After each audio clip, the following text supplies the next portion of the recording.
அவருடைய குடும்பத்திலே இருந்த சிவில் வழக்குகள், தந்தையாரோடு மனத்தாங்கள் ஏற்பட்டது. அப்படிப்பட்ட சூழலில் ஏற்பட்ட சில வழக்குகளிலே சிவில் வழக்குகளை நடத்துவதற்காக சென்னைக்கு போனார். அம்ஜத் பாக் என்ற பெயர் உள்ள மாளிகை, 3 ஏக்கர் சுற்றளவில் இருந்த மாளிகை, மயிலாப்பூரில் அந்த மாளிகைக்கு போனார். அந்த மாளிகையின் சொந்தக்காரர் சீனிவாச ஐயங்கார், மிகப்பெரிய வழக்கறிஞர். சீனிவாச ஐயங்கார் வழக்கறிஞர் அவரிடத்திலே சென்று தேவர் திருமகனார் வாலிபர் இளம் சிங்கம் இந்த வழக்குகளை நடத்த வேண்டும் அதற்காக வந்திருக்கிறேன். பெரிய குடும்பத்து பிள்ளை அல்லவா சீனிவாச ஐயங்கார், அவ்வளவு பெரிய மாளிகையிலே அவரை வரவேற்று உபசரித்து, மாநாடு நடக்கிறது, 4 நாள் காங்கிரஸ் மாநாட்டு வேலையில் இருக்கிறேன், இந்த 4 நாள் கழித்து இந்த வழக்கு விஷயங்களை, இந்த ஆவணங்களை, இந்த கேஸ் ரெக்கார்டுகளை பார்க்கிறேன் என்று சொல்கிறார். சில நிமிடம் கழித்து அவர் கேட்கிறார், இந்த 4 நாட்களும் இங்கேயே நீங்கள் தங்க முடியுமா என்று கேட்கிறார்.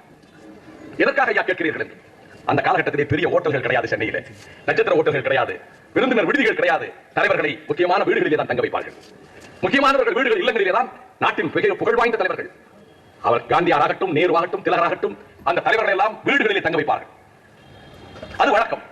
உடனே கேட்கிறார், 4 நாட்கள் நான் சொல்லுகிற ஒரு பணியை நீங்கள் செய்ய முடியுமா? ஆங்கிலமும் நன்கு பேச வல்லவர் தேவர் திருமகன். சொல்லுங்கள், செய்கிறேன். ஒன்றுமில்லை, வட இந்தியாவிலிருந்து பெரிய தலைவர்கள் வந்திருக்கிறார்கள், அவர்கள் தங்க வைக்கப்படுகிறார்கள்.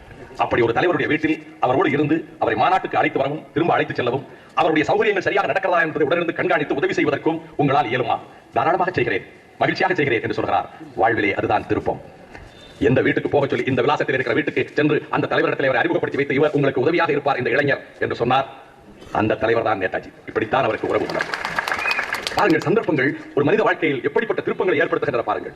நாட்டுக்கு அருட்கொடையவர்கள் சந்திப்பு, தென்னாட்டுக்கு அருட்கொடை அந்த சந்திப்பு, வங்கத்து சிங்கம் நேதாஜியை, அவருக்கு அந்த 4 நாட்களும் உறுதுணையாக இருந்த அந்த சந்திப்பு வாழ்நாள் பூராவிலும் பிரிக்க முடியாத பிணைப்பை ஏற்படுத்தி கொடுத்தது. தமிழகத்துக்கு இந்த உயிர் இருக்கின்ற வரையில், இந்த தொண்டை குழியில் என் ஜீவன் இருக்கின்ற வரையில், இந்த மண்ணுக்கு, இந்த மண்ணில் வாழும் தமிழக மக்களுக்கு நான் ஊழியம் செய்வேன்.